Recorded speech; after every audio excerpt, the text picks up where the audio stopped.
Whether you're lounging on the shore or stuck in traffic, let us transport you to the sun-soaked sands and lively vibes of the Gulf. Tune in for insightful conversations and a soundtrack that keeps your spirits high.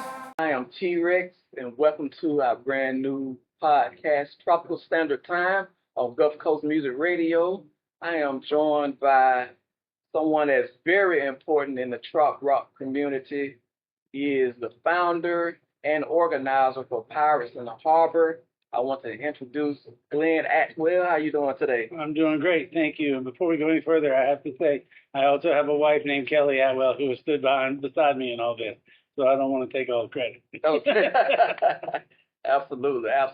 So, let's talk about your background as far as who you are and also why you wanted to be around the trop rock community. Okay. My background is very simple. I mean, I'm a 25-year IT professional, but I've always been a Parrot head. Went to my first Jimmy Buffett concert when I was 14 years old, not quite 14 yet, and have been following that for a while.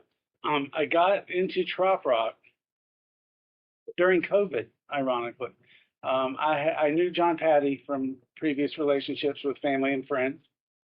And so during COVID, when you couldn't go out anywhere, it was driving me crazy. So I found the John Patty and Sonny Jim streaming show online. Every Wednesday night, they did a streaming show. So I'd crack open a beer, watch the streaming show, and it was like going out. And they had chat right there so you could chat with the people that were watching with you. Yeah. Well, then they would talk about somebody else's streaming show, Drop Dead Dangerous. So I go over to that one. So now I know who Drop Dead Dangerous is, and I get into theirs. They talk about somebody else, et cetera, et cetera, et cetera. That is how we met the trop rock community, was through those streaming shows. And then we got in June of 2020, we got a motorhome. And June of 2020. And we went down to the Gulf Coast of Florida, and we saw 19 artists in 14 days. At their regular gigs, not a festival. Just going to their regular gigs in Siesta Key, Punta Gorda, all those areas down there. And it was funny because some of them recognized me from the online thing, and it was like I was already part of the community. Fast forward, this gets to where the event came from. We were going to do our first house concert other than a party we had done for charity a few years earlier. And Boomer Blake was going to do it. And Boomer Blake had a streaming show as well. Yeah. And he had us online for it. And the night that he had the show, we had agreed to do the house concert. During that show, Danny Rosado had surgery, and it turned out that he had lost a lung, which makes it hard to sing. And the surgery was way worse than he thought it could be. I woke up Saturday morning, I looked at my wife, I said, we have to do more than just a house concert. We have to raise money for this guy. I had never met Danny. We'd heard his music, but we had never met him. Mm-hmm. Heck, we had never even met Boomer in person. But Boomer's like, I'll help you with it. So the first event was called Pirates of the Potomac. It was in our backyard. We had 4 artists. Okay.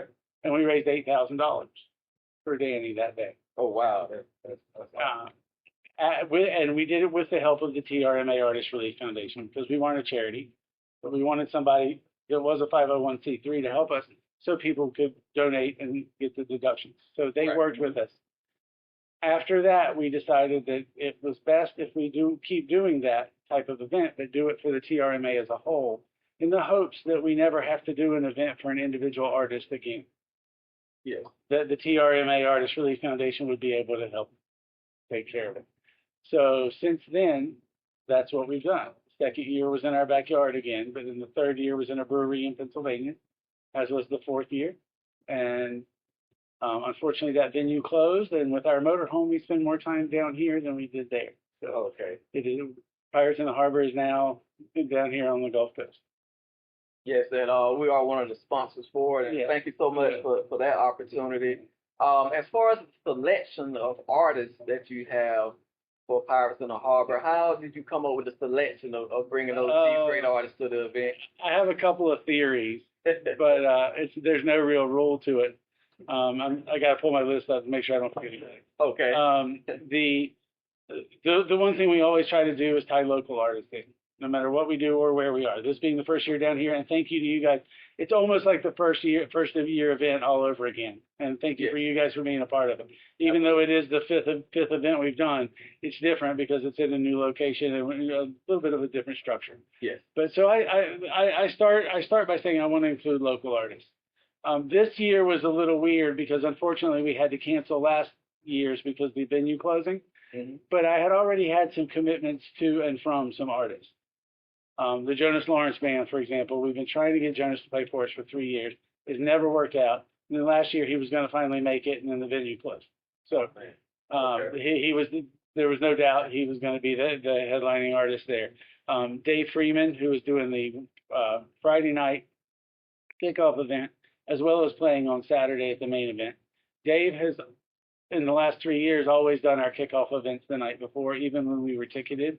His was a free event to show, and that's why it's called Dave Freeman and Friends. The artists that would be in town would go ahead and get up and play with them and expose those artists to the local fan base. Yeah. To let them know what we were doing. So we're still doing that this year.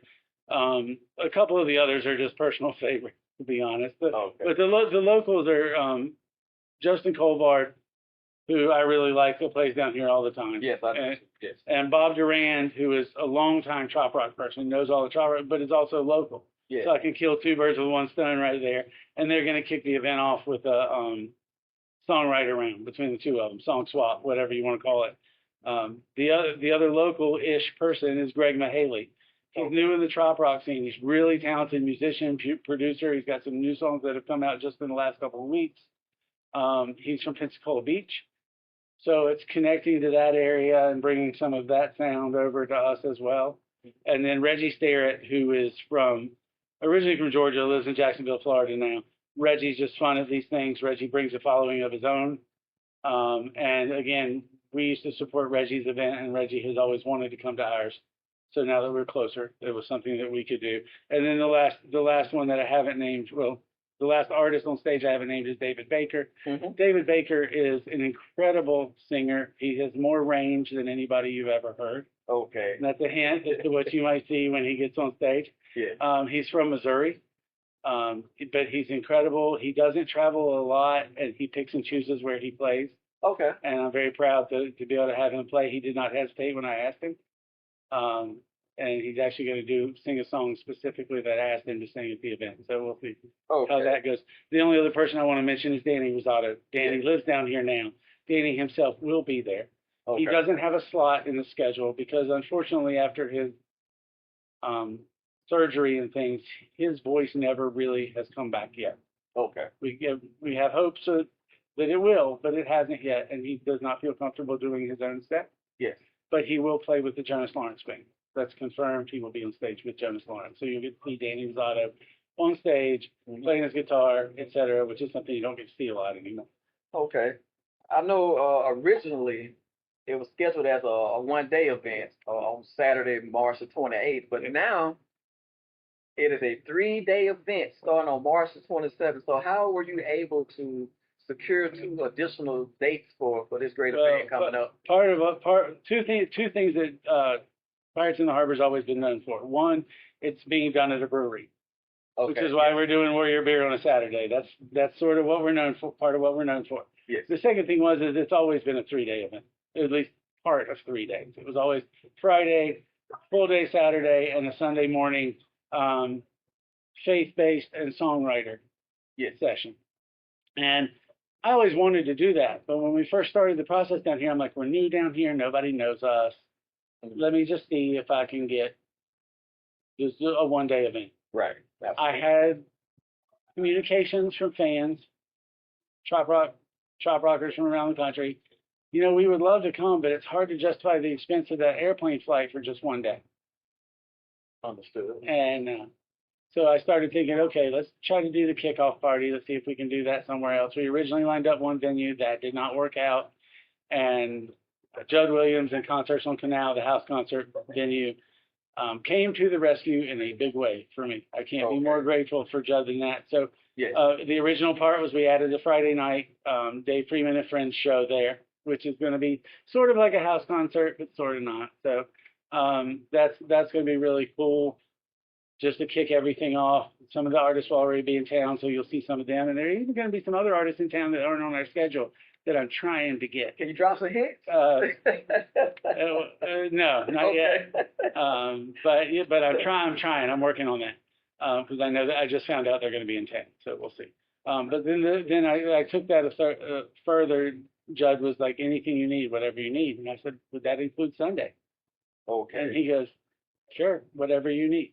And so, like I said, I couldn't be more grateful for him. So Sunday will be our typical Sunday morning theme. Mhm. We've got Wes Loper playing, and if anybody knows Wes, he's really strong in his faith, but he's Yeah. a really good singer-songwriter all around. Love with. So Wes is going to be there, and I can actually make an announcement here that I haven't made in public yet.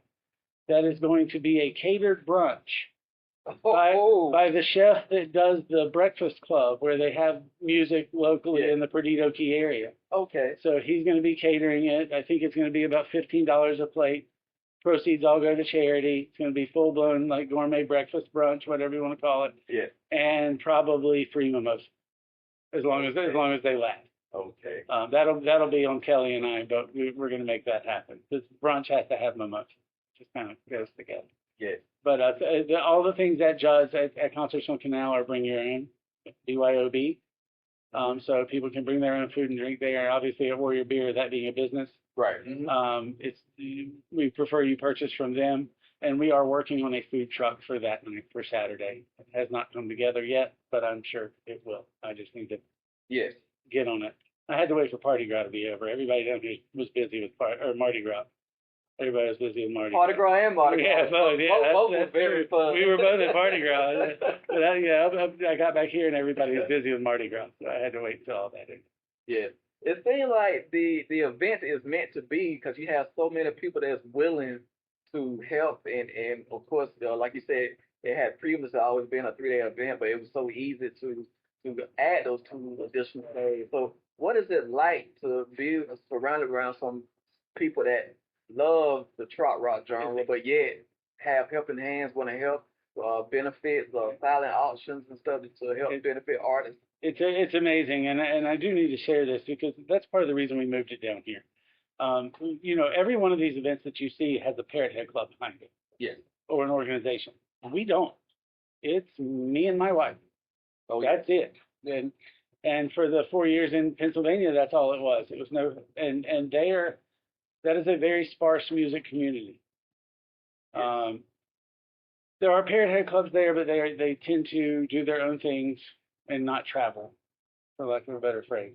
So it was us there. We had to, in fact, up there, we struggled to get volunteers to work the door and things like that at times. We managed to make it work, and we had 6 very good friends up there that helped us pull that off by giving up basically their whole weekend for us. Yes. Down here, part of what I was hoping for when I moved down here was exactly what you named. The clubs, the organizations, the people down here being willing to help, and also just the nature of being down here. There's more trop rock where it's warm near the water than it is in the middle of Pennsylvania. Yeah. So the nature of that. But like I said, Judd was incredible. Some of the artists were incredible. Justin and Bob didn't hesitate at all to jump on board, for example. Gary, that owns Warrior Beer, I had never met him. I had been in there twice having beer. Yeah. And by the second time, I started looking around, going, that's a nice venue here. Yeah. And then I found out that he does a lot of work for charity and is good with the community and supports veterans. I myself am a Navy veteran, not of any accolades, but a Navy veteran. Thank you for your service. And so I approached Gary. I said, hey, what would you think about this? And I think we had a track record, but he was a little hesitant at first. He agreed to some bare minimum things. Yeah. And then he came to Meeting of the Minds. And at Meeting of the Minds, I don't know who we talked to. I don't know. But some people know who we are there. Let's just put it that way. Okay. I don't claim to be famous, but some people know who we are there. And I think he asked a couple of people if they knew me and what kind of guy I was and did we really run. Was this event really what I was saying? Yeah. And I think he got the answers that he was looking for. Because after that, he came back and our relationship as far as what's available to us from the venue is much stronger. Yeah. And going to make a much better event. So, when I talk about the local people that have helped, I've got to put him in the conversation. Yes. Word of mouth is still king when it comes to communication and growing a community. Yeah. And so just for him going to the meeting of the minds Yeah. and name dropping you like, oh yeah, and people vouching for you, that gotta really mean Well, something. literally, there was a particular restriction, I'm not going to go into it, that had been Okay. put on us Yes. as far as the outside seating had gone. And I ran into him at the Floribama during Meeting of the Minds, on Sunday of Meeting of the Minds. I ran into Okay. Gary at the Floribama. Mm-hmm. And I said something about, that it was the VIP ticket sales we were talking about. I said, they're going well. He looked at me and goes, what we talked about before? He goes, don't worry about it. Configure it how you need it, sell what you want to. Now, That's awesome. before Meeting of the Minds, he hadn't said that. Right. After Meeting of the Minds, he did. I don't know who he talked to in the middle. I can only assume that he was doing some due diligence of his own. I Yes. would have tried to. We're gonna say he talked to God and God gave him the word. He's actually very strong in his faith too, so who Yes. knows? He might ask the right questions in the right place. Yeah, absolutely, absolutely. And what are the dates for Harbour? The March 27th in Perdido Key at the Concerts on Canal House concert venue is the kickoff party with Dave Freeman and friends. It's from 6 to 9 o'clock at night. It's BYO. Saturday is the main event. That is the Pirates in the Harbor event at Warrior Beer. It's from noon to 11. It is going to be pretty much straight through music all day, but like I said, we're hoping to have a food truck. There's lots of space there if you want to spread out and not be right in front of the stage. There's lots of other space. Yes, absolutely. You can bring your own chairs if you want to sit further out in the way. Then Sunday is back in Perdido Key at Concerts on Canal, and that is the send-off brunch. It's not send-off Sunday is I think what we called it with Wes Loper, and that's from 11 to 2. Okay. Yeah, had to think on that one, but it's from 11 to 2, and it's again like Friday night. It's going to be sort of like a house concert event, but not. The donations are going to go to the charity. They're not going to go to the artists. The artists have already been taken care of. Yes. So, but that's the only real difference. And if you've not been to the Concerts on Canal venue, piratesintheharbor.com has all the information, all the addresses, and everything there. But that venue is gorgeous. Judd built the stage with its back to the water, to the canal as the boats are going by and everything. Yeah. So you're sitting up on the hill and up under his overhang, looking down at the artist and looking at the water and the boats going by behind him. It's absolutely unbelievable. It's one of the prettiest house concert venues I've ever seen. Oh yeah. And then that's Friday and Sunday. And then of course the venue for Saturdays is a brewery. So they have good beers. They have lots of good beers. They have more than most breweries do. Last time I was there, I think they had 14 or 16 on their menu. Okay. And they do ciders and they have wine. Awesome.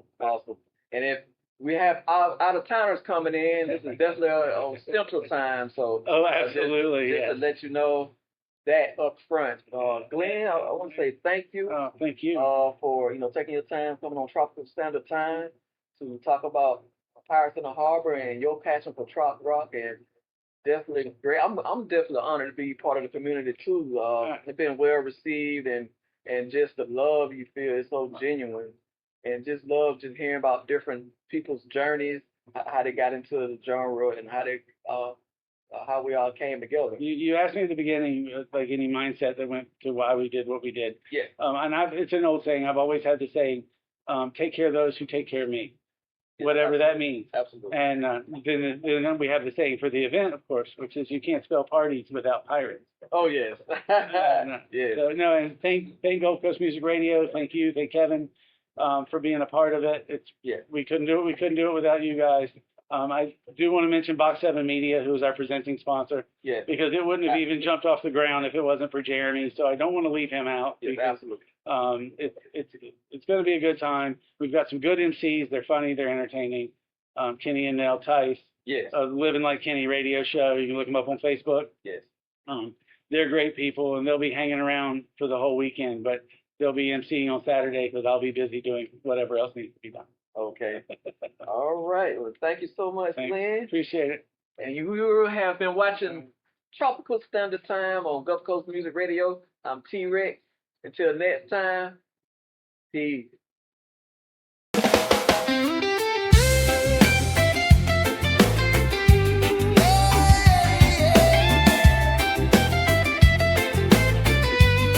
Welcome to Tropical Standard Time.